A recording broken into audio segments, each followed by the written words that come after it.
Alright guys, so back to what I was saying. On the intake, if you want to check that out, check out his 383 build. So yeah, I couldn't do the 4 middle bolts with the torque wrench, so I just did it by hand the best I could.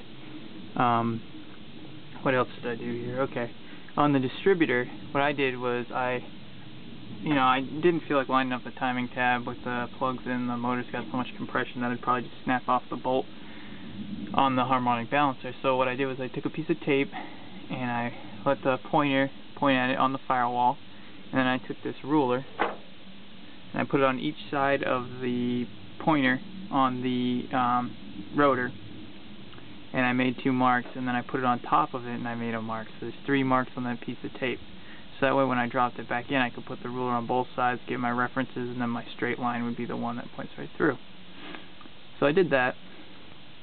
And then to get the base of the distributor mark, I just marked from the rotor cap's white, I just marked right onto the, what's that thing called? The little resistor, diode, or whatever it is, the little plastic piece in there, the electronic plastic piece. I just marked onto that, like in a little L, and then I also, since I had the carburetor off, I put this ruler across both of the mounting bolts on this side, made a mark, and both the mounting bolts on this side I made a mark. Now, because I was changing the intake, I couldn't just mark it on the intake, so you need to use a reference point that's going to stay pretty much stationary. I figured that the intake carb mounting location would probably be the same.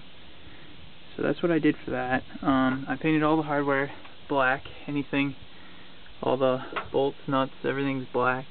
I left the motor lift mounts on. Normally I'd take those off, but since I'm planning on putting a diesel in this truck, and I will be pulling it out at some point, I figured I might as well just leave them on, have it easy. I can just hook up my hoist and go. What else did I do? Okay, I also found that when I put the new intake on and the carburetor on, I was wondering what kind of fitment issues I was going to run into.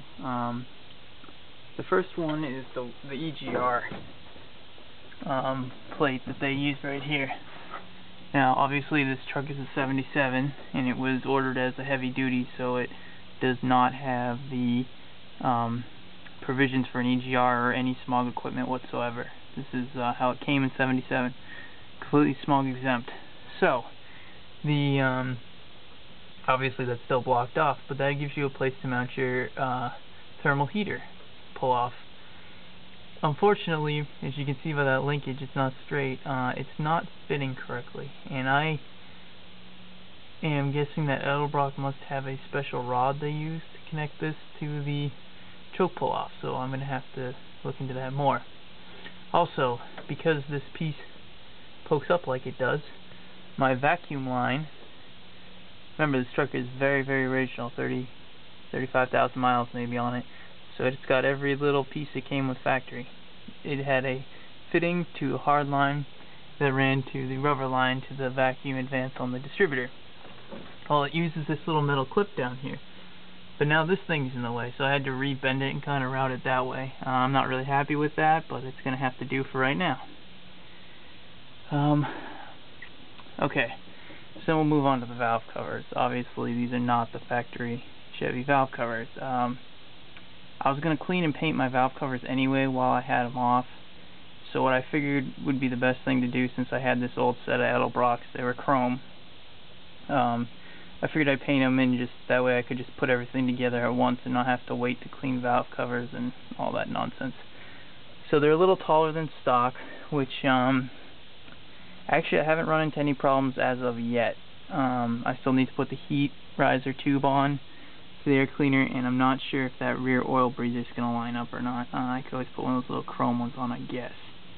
The other issue I ran over is the vacuum booster line. It should be in that hole in that bracket down there, but because the valve cover is so tall it hits, so I put it on top. Not really a big deal, but again, I'd like to keep things as original as possible on this because it is a very original truck. I'm gonna run these, I guess, and we'll see how things go. for valve cover gaskets, I actually use these new Felpro ones. They're actually pretty darn expensive. They're these ones right here, the Permadry Plus Felpros. They're like $26 for the set, so they're really expensive, but supposedly they're reusable and they stop leaks. And as anybody who's ever had a small block Chevy knows, the valve covers are one of the main places that leak.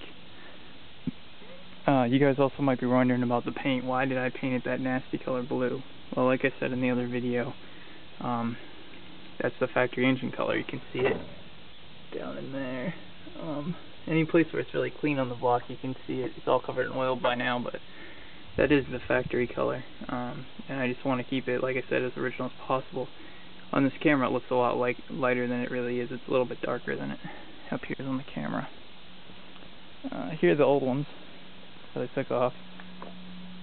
You know, obviously the chrome oil fill cap is incorrect, but also when you upgrade, or when you change these valve covers, you lose these little metal tabs which hold your wiring for your wire looms, and they also hold, I believe, your alternator wiring off the intake. So that's something I'm going to have to address by making new tabs or figuring something out.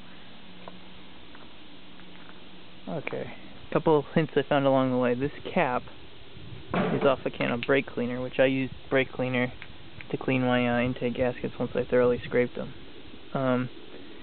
These caps actually fit directly into the distributor hole in the back of the intake, so they work great when you take your distributor out.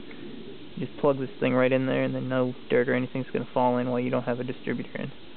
They're not the same as like some of the carburetor cleaner caps. They're specific to the brake cleaner. You can tell them because they have these two little indents in the cap, but these work great for that. So that was kind of cool little tip. What else? I followed the exact instructions on the intake gaskets. I used black, ultra black, a very skim coat on the head side, and then I didn't use any on the intake side because that's what they said to do. Again, I was using those Permadry intake gaskets. I used a Permadry water net gasket as well. So hopefully, I mean, I'm kind of testing them out here, so we'll see how it goes. Also, you don't want to put on your water neck until you have your intake on. I was able to use my swivel and kind of get around there, but that one bolt's hard to get to. Anyway, to hold it in position, I use this high tack by Permatex. I coated the back sides of the gasket very lightly and then just stuck it down, and it helped hold it in place. And then I ran ultra black beads in the front of the intake and in the back instead of using the black supplied rubber things because they usually fail, and the Edelbrock actually recommends you do it that way because their intake is not exact. Also, since this one was used, I found that it's a little twisted, the intake, so when I went to bolt it down, I was having trouble getting some of the bolt holes to line up. I really had to push on the intake, push it down to get some of them in, so it kind of fought me a little bit. But yep, that was the RTV that I used, and the high tack was used to stick the intake gaskets down. So that was pretty much the bulk of the job. I would say definitely draining the block down helped a lot. There's actually a plug on each side. If you drain the whole block down, it'd probably be even better, but I had no water in the intake valley or in any of the heads whatsoever, so that really saved me a lot of headache in doing it that way.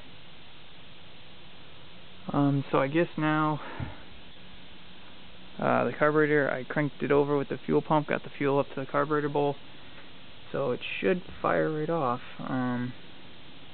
Like I said, with that choke rod not being exactly correct, it's not really, I don't know, it doesn't seem to be working correctly there. I haven't put coolant back in it. I gotta filter my coolant. I'll use coffee filters or paint filters and strain my coolant, just clean it out, make sure there's no dirt in there. Not that it really matters, but I don't really want stuff plugging up my coolant passages. So we'll give her a crank up here and see what she does.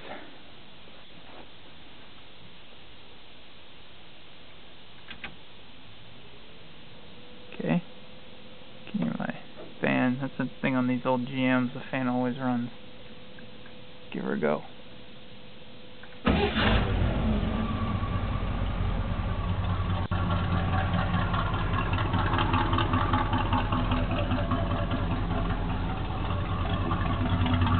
It definitely sounds like it's a little misty on this side. I'm not sure. It's just water from condensation. Mufflers, you know, any aftermarket muffler is going to hold water like crazy. That's just how they are.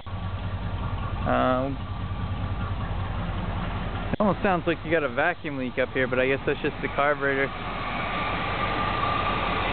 sucking air in there. Give her a little wrap.